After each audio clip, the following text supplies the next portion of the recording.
الرحمن الرحیم۔ السلام علیکم ورحمۃ اللہ وبرکاتہ۔ جنابت کے اور احکام مسائل باقی رہ گئے ہیں، اس لیے ان احکام مسائل کو عرض کرتا ہوں کہ پہلا مسئلہ یہ ہے کہ عورت جنوبی ہے، عورت پر غسل واجب ہے، تو کیا عورت اپنے بچے کو دودھ پلا سکتی ہے؟ ہاں، پلا سکتی ہے۔ اسی طرح دوسرا مسئلہ ہے کہ جنوبی آدمی جس پر غسل واجب ہے، وہ بال اور ناخن وغیرہ کاٹ سکتا ہے؟ نہیں کاٹ سکتا ہے۔ بے شمار لوگوں کو یہ مسائل معلوم نہیں ہے، لوگ آ کر پوچھتے ہیں، اس لیے ضرورت کے تحت مسائل کو عرض کرتا ہوں تاکہ امت کو فائدہ ہو جائے اور ہماری آخرت کا توشہ تیار ہو جائے۔ جنابت کی حالت میں بال ناخن وغیرہ کاٹنا مکروہ تنزیہی ہے، بہت سخت مکروہ ہے، اس سے بچنا چاہیے۔ ناخن کو بھی اور بال کو بھی پاکی کی حالت ہی میں کاٹنا چاہیے۔ اسی طرح فرمایا کہ جنوبی کا اذان دینا، جنوبی آدمی کا اذان دینا، جنوبی شخص کا اذان دینا مکروہ تحریمی ہے۔ بہتر یہ ہے کہ اس کی اذان کا اعادہ کیا جائے۔ اگر کوئی شخص غسل نہیں کیا، اسے ہی اذان دے دیا تو اس کی اذان کو لوٹایا جائے گا۔ اسی طرح جنوبی کا قرآنی آیات کا ترجمہ چھونا، حالت جنابت میں قرآن کریم کی کسی آیت کا ترجمہ چھونا بھی مکروہ ہے، خواہ ترجمہ کسی بھی زبان میں ہو، انگریزی میں ہو، کنڑ میں ہو، اور ہندی میں ہو، تمل میں ہو، تیلگو میں ہو، جس زبان میں بھی ہو، قرآن کا ترجمہ جنوبی شخص اس کو نہیں چھو سکتا ہے۔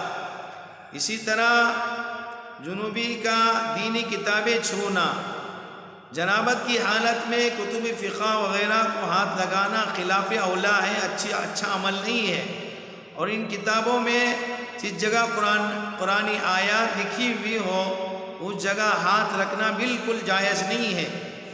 اور اسی طرح جنوبی کا قرآنی آیات کے جو تغرے ہوتے ہیں اور جو لاکٹ وغیرہ ہوتی ہے جو گلے میں پہنایا جاتا ہے، جو اس کا کیا مسئلہ ہے؟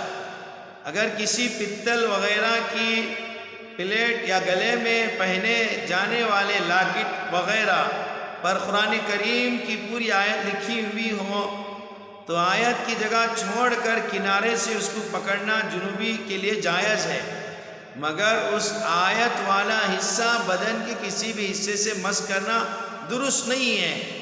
پتل کی پلیٹ میں ہو یا اور جو لاکٹ ہوتی ہے جو عام طور پر نوجوان ڈالتے ہیں، اس کے اندر آیت مکمل لکھی ہوئی ہے، تو اس سے بھی نہیں چھونا چاہیے اور بدن کا کسی حصہ بھی اسے مس نہیں کرنا چاہیے۔ اگر کوئی شخص جنوبی ہے، قرآن کریم کی آیات کو ٹیپ کرتا ہے یا کمپیوٹر پر لکھتا ہے، اس کا مسئلہ کیا ہے؟ حالت جنابت میں قرآن کریم کو ٹائپ کرنا یا کمپیوٹر میں ڈالنا یہ سب مکروہ ہے، اور جس کاغذ پر آیت ٹائپ ہو کر نکلے اسے ہاتھ نہ لگائے، نیز زبانی بھی نہ پڑھے۔ اور قرآن کریم کی عظمت کا تقاضا یہی ہے کہ کامل طہارت کے بعد ہی قرآن کریم کو ٹائپ کیا جائے، لکھا جائے۔ اسی طرح قرآن کریم کو آستین یا دامن کے واسطے سے چھونا غسل نہیں ہے۔ ایسے وقت میں کیا کرنا چاہیے؟ طہارت کے بغیر بدن پر پہنے ہوئے کسی کپڑے کے واسطے سے قرآن کریم کو مس کرنا درست نہیں ہے۔ آستین سے اور یا جبے کے دامن سے اگر کوئی آدمی قرآن کو چھیتا ہے تو اچھا نہیں ہے۔ اگر ایسی ضرورت پڑ جائے تو کیا کریں؟ فرمایا کہ دوسرا جو پاک کپڑا ہو اس کپڑے کو لے کر اس سے مس کرے، اس سے چھوئیں، لیکن اپنے بدن پر پہنے ہوئے کپڑے سے قرآن کو چھینا اچھا عمل نہیں ہے۔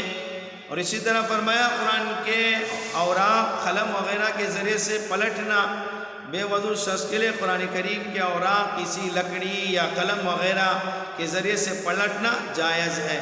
اللہ تعالیٰ سے دعا فرمائے اللہ تعالیٰ ہم تمام کو ان مسائل پر عمل کرنے کی توفیق نصیب فرمائے۔